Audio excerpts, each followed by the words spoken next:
Hello everyone, I hope आप सभी लोग अच्छे होंगे। आज मैं आ गई हूँ आपके पास एक न्यू वीडियो लेके, जो कि हमारी स्कूल टाइम टेबल की। इससे पहले वाली वीडियो में मैंने करिकुलम कंस्ट्रक्शन के ऊपर वीडियो अपलोड करी है। वहाँ पे आप जाके देख सकते हो मेरे चैनल पे। लिंक मैंने डिस्क्रिप्शन बॉक्स में दे दिया है कि जिन स्टूडेंट को चाहिए meaning, nature, benefits, principle of curriculum construction, types of curriculum construction, वो सारी चीज़ें मैंने अपने यूट्यूब चैनल पे अपलोड कर दी है। वो वहाँ से आप जाके देख सकते हो, लिंक डिस्क्रिप्शन बॉक्स में है। और आज हम डिस्कस करेंगे स्कूल टाइम टेबल, कि स्कूल के टाइम टेबल की मीनिंग क्या होती है, इसकी क्या नीड और इम्पॉर्टेंस होती है, इसके क्या एडवांटेजेस होते हैं। तो चलिए वीडियो को शुरू करते हैं बिना टाइम वेस्ट करे। Concept of time table. The timetable is an essential component of an educational or any other kind of institution. जो हमारा टाइम टेबल है वो बहुत ही एसेंशियल कंपोनेंट है किसी भी एजुकेशनल या अदर काइंड ऑफ इंस्टीट्यूशन का. It is a instrument that determines the efficient working of an individual or a group of person or an institution. ये एक ऐसा इंस्ट्रूमेंट है जो कि हर एक इंडिविजुअल और ग्रुप ऑफ पर्सन के वर्क को डिटरमाइन करता है. As the case may be the school and colleges, the factories, the railways and the buses, aeroplanes, offices, business centers, etc. ये जितने भी हमारे कॉलेज, स्कूल, बसेस, फैक्ट्री, ये सभी जो हैं एक पर्टिकुलर टाइम टेबल पे वर्क करते हैं. आप स्कूल में देखते हो जाके कि आपका एक टाइम टेबल फिक्स होता है कि आपका फोर्थ पीरियड में मैथ्स लगेगा, फर्स्ट में इंग्लिश लगेगा, उसके बाद में फोर्थ के पीरियड बाद में ब्रेक होगा, after that fourth period continue होंगे. और आप जब रेलवे स्टेशन पे जाते हो तो 2 बजे ये वाली ट्रेन आएगी, 4 PM पे ये वाली ट्रेन आएगी, इस पे ये वाली ट्रैक पे आएगी. तो ये जितने भी आपके सारे जो देख सकते हो आप, स्कूल, कॉलेज या कोई भी इंस्टीट्यूशन हो गया, वहाँ पे एक पर्टिकुलर टाइम टेबल होता है, उसी के अकॉर्डिंग चीज़ें चलती हैं. A really successful person is a man of parts and he follows a regular timetable in everything he does. और जो भी हमारे सक्सेसफुल पर्सन्स होते हैं वो यही चीज़ फॉलो करते हैं, एक अपना पर्टिकुलर टाइम टेबल फॉलो करते हैं, और इसीलिए वो एक एम जो है वो अचीव कर पाते हैं. उसके बाद में time table is a form of planning. Time table क्या है? एक फॉर्म है प्लानिंग का. It has special significance in our life, और ये एक स्पेशल सिग्निफिकेंस है हमारी लाइफ का. In order to achieve success in my life in any undertaking. अगर आपको कुछ अचीव करना है, कुछ सक्सेस अचीव करनी है अपनी लाइफ में, तो आपको पर्टिकुलर टाइम टेबल बनाना पड़ेगा और उसी के अकॉर्डिंग चलना पड़ेगा. We have to plan it. Timetable compels a person to act methodically in all walks of life. It is needed whenever and wherever work is to be accomplished efficiently and successfully. Timetable जो है वो बहुत ज़्यादा important है, और ये हर एक कह सकते हैं मोड पे बहुत ही कह सकते हैं कि हमें बेनिफिट देता है.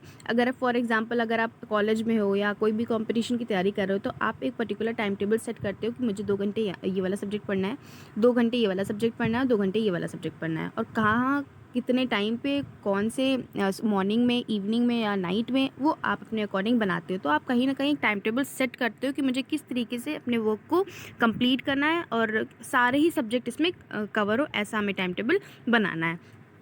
फिर उसके बाद में हम देखते हैं यहाँ पे कुछ डेफिनीशंस आ जाती हैं. जो डेफिनीशंस आपको आसान लगी वो आप डेफिनीशन ज़रूर से लिखिएगा. और अपनी लैंग्वेज में अगर आपको डेफिनीशन लिखना है तो आप यहाँ पे किसी भी ऑथर का कह सकते हैं नेम मत मेंशन करिएगा, क्योंकि ऑथर की जो डेफिनीशंस हैं वो वर्ड टू वर्ड ही लिखी जाती है. आप उनको अपनी लैंग्वेज में नहीं लिख सकते हो. तो अगर आप अपनी लैंग्वेज लिख रहे हो तो उनका नाम मत लिखो, सिर्फ अकॉर्डिंग टू लिख दो. अदरवाइज़ अगर आप पूरी उन्हीं की लिख रहे हो तो मैं यही कहूँगी वर्ड टू वर्ड लिखो. कोई भी अपनी तरफ से एडिंग या सब्ट्रैक्टिंग मत करिए वर्ड्स की. तो सबसे पहले यहाँ पे डेफिनेशंस आप देख सकते हो. व्यू ऑफ HG स्टेट की. It is the time table that supplies the frame work within which the work of school proceed. It is an instrument through which the purpose of the school is to be function. इनके according ये है कि time table क्या है, एक framework provide करता है school को कि किस तरीके से हमारे जो सारे काम हैं वो रन करेंगे, एक ढांचा देता है. आई होप ये आपको डेफिनेशन जो है वो समझ में आ गई होंगी. बाकी डेफिनेशन आप देख सकते हो यहाँ पे है. फिर उसके बाद में यहाँ पे लिखा हुआ है कि thus we see that time table is a mirror which reflect the working of the school. हमने अभी देखा कि टाइम टेबल क्या है, एक मिरर की तरह काम करता है जो कि स्कूल के काम को रिफ्लेक्ट करता है. It indicates the nature and sequence of activities to be followed. ये क्या इंडिकेट करता है? नेचर को इंडिकेट करता है और एक्टिविटीज़ के सीक्वेंस को इंडिकेट करता है कि किस तरीके से स्कूल में फॉलो की जाएंगी. Allotment of time among various subject, activities, classes and section किस तरीके से कौन से सेक्शन में कौन सा पीरियड लगेगा और किस तरीके से हमें सब्जेक्ट का डिवाइडेशन करना है, ये सारी ही चीज़ जो है वो टाइम टेबल शो करता है। It shows the number of subject in short the time table provides the following information. और अगर हम शॉर्ट में कहें कि इन्फॉर्मेशन जो है वो कौन कौन सी इन्फॉर्मेशन को प्रोवाइड कर, टाइम टेबल कौन कौन सी इन्फॉर्मेशन को प्रोवाइड करता है, तो यहाँ पे इन्फॉर्मेशन दी गई हुई है। चलिए देखते हैं। सबसे पहला है हमारा the working hours of the school, beginning time, intervals and the closing time. सबसे पहला हमारा टाइम टेबल का इन्फॉर्मेशन क्या देता है हमें कि वर्किंग आवर देता है कि कब हमारा बिगनिंग टाइम होगा, कब हमारा इंटरवल होगा, कब हमारा क्लोजिंग टाइम होगा। आपने स्कूलिंग करी है तो आपको पता है भी होता है कि टाइम टेबल किस तरीके से वर्क करता है। आप देखते हो टीचर्स आती हैं, अपना एंट्रिंग टाइम जो है वो नोट करती हैं ऑफिस में जाके, फिर उसके बाद में क्लासेस शुरू होती हैं, फिर आपका लंच ब्रेक होता है after 4th period, lunch break के बाद में 4th पीरियड कंटिन्यू होते हैं, फिर छुट्टी होती है। सेकेंड हमारा पॉइंट आ जाता है the different subject that are taught in the school. और तरह तरह के सब्जेक्ट जो है वो पढ़ाए जाते हैं, तो वो कौन से पीरियड में पढ़ाए जाएंगे, टफ पीरियड कौन से रखे जाएंगे, किस फर्स्ट हाफ में रखे जाएंगे या सेकेंड हाफ में रखे जाएंगे, तो ये सारी चीज़ें यहाँ पे देखी जाती हैं। फिर थर्ड हमारा allotment of time for different subject being taught in the school. और टाइम जो है वो अलॉट किया जाता है कि 45 मिनट्स आपको मैथ्स में देना है, 45 मिनट्स आपको इंग्लिश में देना है, 40 मिनट्स आपको इसमें देना है। पर्टिकुलर टाइम जो है वो अलॉट किया जाता है डिफरेंट सब्जेक्ट के लिए। फिर उसके बाद में the name of teacher teaching different subject. और जो जो टीचर आपको ये पर्टिकुलर सब्जेक्ट पढ़ाएगी उस सब्जेक्ट के नीचे आपके टीचर का नाम भी मेंशन होता है, जिसकी वजह से कोई भी कन्फ्यूजन ना हो। Teacher wise load of work, और टीचर वाइज जो है वो लोड ऑफ वर्क भी वहाँ पे डिफाइन होता है कि ये पर्टिकुलर टीचर ये वाला काम करेगी, यहाँ पे इसमें इंस्पेक्शन भी वो करेगी और बच्चों का टेस्ट भी लेगी, एक्टिविटीज़ भी वही करवाएंगी, तो पूरा पर्टिकुलर इन्फॉर्मेशन वहाँ पे मेंशन होती है। उसके बाद में शेड्यूल ऑफ को करिकुलर वर्क इफ़ एनी। और को करिकुलर वर्क भी जो आपकी फर्दर एक्टिविटीज़ होती है, गेम्स पीरियड होता है या फिर कह सकते हैं कोई भी योगा या अदर एक्टिविटीज़ हम कहते हैं, वो भी वहाँ पे लगाई जाती हैं। फिर उसके बाद में the location of a certain class और टीचर और सम इंडिविजुअल स्टूडेंट और some particular time of the school. और यहाँ पे लोकेशन भी मेंशन की जाती है पर्टिकुलर सर्टेन क्लास की, टीचर की और सम इंडिविजुअल स्टूडेंट की। आई होप ये सारे पॉइंट्स आपको क्लियर हो गए होंगे। अब हम देखते हैं need and importance of time table. ये भी बहुत इंपॉर्टेंट पॉइंट है, इसमें आप फ्लो चार्ट की हेल्प ज़रूर से लीजिएगा। अब यहाँ पे मैं आपको सारे पॉइंट्स आपको दिखाऊंगी, तो 1 बाय 1 इन पॉइंट्स को हम डिस्कस करेंगे। और सबसे पहले आप काम करेंगे कि एक फ्लो चार्ट आप बनाएंगे, क्योंकि फ्लो चार्ट बहुत यूज़फुल होता है हमारे आंसर मेकिंग में। तो सबसे पहला हमारा पॉइंट है, in school education time table occupies a very important place. हमने अभी आपको बताया कि टाइम टेबल कितना ज़्यादा इंपॉर्टेंट है इन एवरी पर्सनस लाइफ, और ये बहुत ही इंपॉर्टेंट रोल प्ले करता है हमारे स्कूल में। It is indispensable for the efficient function of the school. One of the main aim of education is to bring about balanced development of people along the desired direction. इसका जो main M होता है कि एक balance create करना, किस तरीके से अनबैलेंस चीज़ें ना हो सकता है कि आपका अगर टाइम टेबल ना बनाओ तो किसी एक चीज़ पे बहुत ज़्यादा फोकस हो रहा है और दूसरी चीज़ हमारी शैडो हुई जा रही है, तो हमें ये चीज़ नहीं करनी है। हम टाइम टेबल हम इसीलिए बनाते हैं ताकि सारे ही सब्जेक्ट, सारी ही एक्टिविटीज़ जो है वो आपकी बैलेंस्ड वे में चले, आपका फिजिकल मेंटल डेवलपमेंट जो है वो बैलेंस वे में हो। It is to be achieved through the medium of the school curriculum, which consists of a number of subject activities, programmes. All this has to be done in a plan way. और ये कब achieve हो पाती है, balance way में चीज़ें कब achieve हो पाती है, जब हम ये सारी एक्टिविटीज़, सब्जेक्ट्स और ये कह सकते हैं प्रोग्राम जब एक सीक्वेंस में हम लगाएं और एक प्लान वे में हम इस चीज़ को करें। The time table fulfils the requirement. The importance of time table can be summed as under. Time table जो है वो हमारी रिक्वायरमेंट्स को फुलफिल करता है, और यहाँ पे आप देखो पॉइंट्स में मैंने यहाँ पे मेंशन किया है नीड एंड इंपॉर्टेंस। तो चलिए 1 बाय 1 इनको पढ़ लेते हैं। फर्स्ट हमारा smooth and systematic school work. अगर हमारा टाइम टेबल बना है तो चीज़ें बहुत ही स्मूथली चलेंगी, कोई भी कन्फ्यूजन नहीं होगी, क्योस नहीं क्रिएट होगा स्कूल के अंदर। सबको सबका अपना काम पता है, सबको अपना चीज़ें पता है, तो वो उसी के अकॉर्डिंग जो है वो अपने टाइम टेबल के अकॉर्डिंग जो है वो चीज़ें करेंगे, जिसकी वजह से कोई भी क्योस नहीं क्रिएट होगा और चीज़ें जो है वो सिस्टमैटिक और स्मूथली चलेंगी स्कूल्स में। यहीं पे चीज़ें यहाँ पे लिखी हुई हैं। फिर उसके बाद में हम नीचे वाला सेकंड वाला पॉइंट देख लेते हैं कि due attention to different subject and activities. जो हमारा कह सकते हैं कि टाइम टेबल है वो सभी एक्टिविटीज़ और सभी सब्जेक्ट के ऊपर जो है वो अटेंशन पे करता है। ऐसा नहीं है कि आपको सिर्फ क्लास में मैथ्स ही पढ़ाई जा रही है, इंग्लिश को नेगलेक्ट किया जा रहा है। ऐसा नहीं कि आपको को करिकुलर एक्टिविटीज़ करवाई नहीं जा रही है, उसको और नेगलेक्ट किया जा रहा है। आपको सारी ही चीज़ों पे अटेंशन दिया जाता है कि हर एक सब्जेक्ट और एक्टिविटीज़ पे बच्चे का जो कह सकते हैं वो डेवलपमेंट हो, बैलेंस्ड वे में हो। ऐसा ना हो कि एक चीज़ को कम दिया जा रहा है अटेंशन, दूसरी चीज़ को बहुत ज़्यादा हाइप मिल रही है। तो ये सब चीज़ें हमें नहीं करनी है। फिर उसके बाद में थर्ड हमारा पॉइंट आ जाता है adjustment according to the requirement of people. यहाँ पे टाइम टेबल में क्या होता है कि ऐसा नहीं होता है कि सारे आपको डिफ़िकल्ट सब्जेक्ट दे दिए जाते हैं, नहीं, एक इजी सब्जेक्ट रखा जाता है, एक डिफ़िकल्ट सब्जेक्ट रखा जाता है, जिसकी वजह से बच्चों की जो नीड्स और इंटरेस्ट है वो फुलफ़िल हो पाए। यहाँ पे मैं थोड़ा सा इस पॉइंट को एलैबोरेट कर देती हूँ, जिसकी वजह से आपको और अच्छे से समझ में आ जाएगा।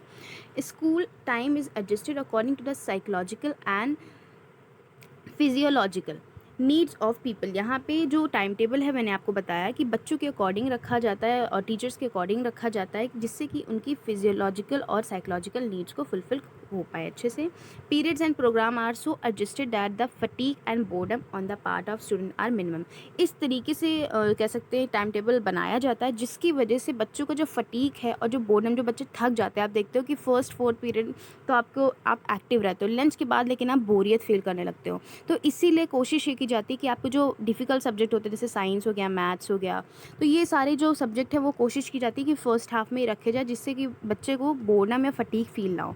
और उसके बाद में लंच के बाद में आपके थोड़े से वैसे सब्जेक्ट रखे जाते हैं जिसकी वजह से आपका जो दिमाग है उस पे ज़्यादा जोर ना हो। तो आप देखते हो क्लास में कि आपका एक ईजी सब्जेक्ट के साथ में एक डिफ़िकल्ट सब्जेक्ट होता है। फर्स्ट पीरियड में आपको हो सकता है कि साइंस लगा हो, फिर सेकंड पीरियड में आपको कोई भी आसान सा सब्जेक्ट हो, इंग्लिश हो या हिंदी हो, फिर उसके बाद में आपका मैथ्स होता है। तो ऐसे ही सब्जेक्ट अरेंज किए जाते हैं, जिसकी वजह से आपका जो फटीग है और बोर्डम जो है वो भी बैलेंस्ड है। आप ये ना हो कि आपको बहुत थक जा रहे हो, आप बोर होते जा रहे हो, बहुत डिफ़िकल्ट आप पढ़ते चले जा रहे हो, आप कहीं ना कहीं इंटरेस्ट आपका लैक होता चला जा रहा है, वो सब चीज़ें हमें नहीं करनी है। इस तरीके से हमारा टाइम टेबल जो है वो डिज़ाइन होता है। फिर उसके बाद में हमारा फोर्थ पॉइंट आ जाता है attention to the importance and difficulty of each subject. हमारा जो टाइम टेबल है वो सभी सब्जेक्ट और एक्टिविटीज़ पर अटेंशन पे करता है, मैंने अभी आपको बताया, और हर एक सब्जेक्ट के डिफ़िकल्टी लेवल को भी के ऊपर भी अटेंशन देता है। The time table period are adjusted according to difficulty and importance of a subject. Difficult subject are taught in the first half, जैसे कि मैंने अभी आपको समझाया कि आप फर्स्ट हाफ में थोड़ा सा एक्टिव होते हो, फ्रेश फील करते हो, उसके बाद में आप बोरिंग फील करने लगते हो। तो इसीलिए यही सोचा जाता है कि डिफ़िकल्ट सब्जेक्ट जो हैं वो आपके फर्स्ट हाफ में रख दिए जाएँ, जिसकी वजह से आप अच्छे से उनको समझ पाओ बिना बोर हुए। फिफ्थ हमारा पॉइंट आ जाता है no wastage of energy and time. यहाँ पे किसी भी टाइम की वेस्टेड और एनर्जी ना हो। कोशिश ये की जाती है कि हमारा जो टाइम टेबल वो इसीलिए बनाया ही जाता है कि जिसकी वजह से हमारी चीज़ें सिस्टमेटिक वे में हो, सभी सब्जेक्ट के ऊपर ध्यान दिया जाए, कोई भी ऐसा टाइम जो है वो वेस्ट ना जाए। कोई आप देखते हो आपकी क्लास में कोई भी ऐसा पीरियड नहीं रखा रहता है जो आपका वेस्ट जाए, या तो उसमें गेम्स लगा होता है, या तो आपको कोई टीचर का सब्स्टिट्यूशन लगा होता है, या ही कोई सब्जेक्ट जो है वो पढ़ाया जाता है आपको। तो ऐसे टाइम टेबल को मेंटेन किया जाता है, बनाया जाता है, जिसकी वजह से आपको कोई भी टाइम जो है वो और एनर्जी जो है वो वेस्ट ना हो, एक प्लान्ड मैनर में सभी चीज़ें जो हैं वो हों। फिर हमारा 6 पॉइंट हो जाता है मेंटेनेंस ऑफ डिसिप्लिन। हमारा जो टाइम टेबल है वो इस पे भी फोकस करता है कि डिसिप्लिन बनी रहे। ऐसा नहीं हो कि बहुत ज़्यादा सब इधर उधर भाग रहे हैं, चीज़ें एकदम से गलत सलत होने लगी, या कह सकते हैं सब कंफ्यूज हो गए। तो हमें ये सब नहीं करना। टाइम टेबल जो है वो इसलिए बनाया जाता है ताकि सब चीज़ें आराम से रहें, डिसिप्लिन वे में रहें। ये नहीं कि कोई टीचर उधर चला जा रहा है, बच्चे अपने मनमानी कर रहे हैं, ऐसा नहीं। बच्चों को भी बिज़ी रखा जाता है, जिसकी वजह से उन्हें टाइम ही ना मिले कि वो ऐसा कोई अनडिसिप्लिन एक्टिविटी कर सकें। फिर उसके बाद में 7th हमारा पॉइंट हो जाता है punctuality and regularity. Time table इसलिए ही बनाया जाता है, इस पर भी फोकस करता है कि बच्चे रेगुलर रहें, टीचर रेगुलर रहें।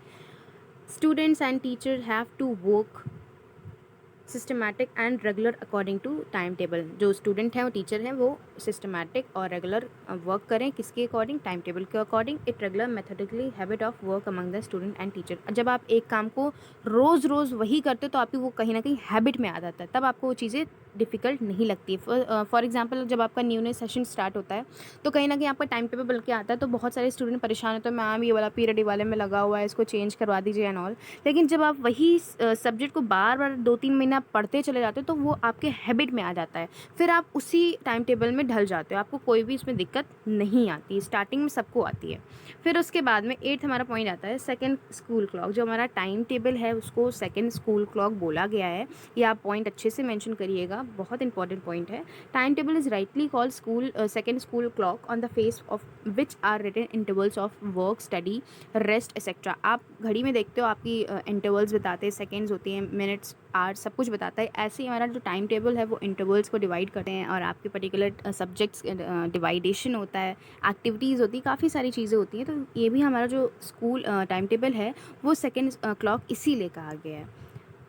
किस तरीके पे से होनी है चीज़ें, कोई भी कन्फ्यूजन ना हो, कौन सा जो सब्जेक्ट कौन पढ़ाएगा, कौन सा सब्जेक्ट पहले पढ़ाया जाएगा, ये सारी ही चीज़ें यहाँ पे देखी जाती हैं और रखी जाती हैं। 9th हमारा पॉइंट आ जाता है प्रॉपर डिस्ट्रीब्यूशन ऑफ वर्कलोड। और टाइम टेबल इसलिए भी बनाया जाता है कि जो डिस्ट्रीब्यूशन है वर्कलोड का वो प्रॉपर तरीके से हो। ये नहीं कि एक टीचर पे बहुत ज़्यादा लोड हुआ जा रहा है और दूसरे टीचर पे आराम से वो मौज कर रहे हैं, ऐसा हमें बिल्कुल भी नहीं करना है। हमें प्रॉपर डिस्ट्रीब्यूशन देना है हर एक टीचर्स को, जिसकी वजह से उनकी भी जो मेंटल हेल्थ है वो भी मेंटेन रहे। अब हम जो एडवांटेजेस ऑफ टाइम टेबल है, प्रिंसिपल ऑफ टाइम टेबल है और हमारा टाइप्स ऑफ टाइम टेबल है वो नेक्स्ट पार्ट में कवर करेंगे, क्योंकि ये वीडियो ऑलरेडी लंबी हो चुकी है। इस वजह से ये जो मैं टॉपिक है वो सेकंड पार्ट में अपलोड करूँगी, जिसका लिंक मैंने डिस्क्रिप्शन बॉक्स में दे दिया। आप वहाँ से जाके कंटिन्यू कर सकते हो। बहुत ही ईजी पॉइंट मैंने समझाया और फ्लो चार्ट के हेल्प से आप ये सारे पॉइंट जो है वो फिगर आउट कर सकते हो आप। तो उस वीडियो को आप ज़रूर से देखो। Thanks for the watching this video. Video अच्छी लगी तो लाइक कमेंट शेयर ज़रूर से करना।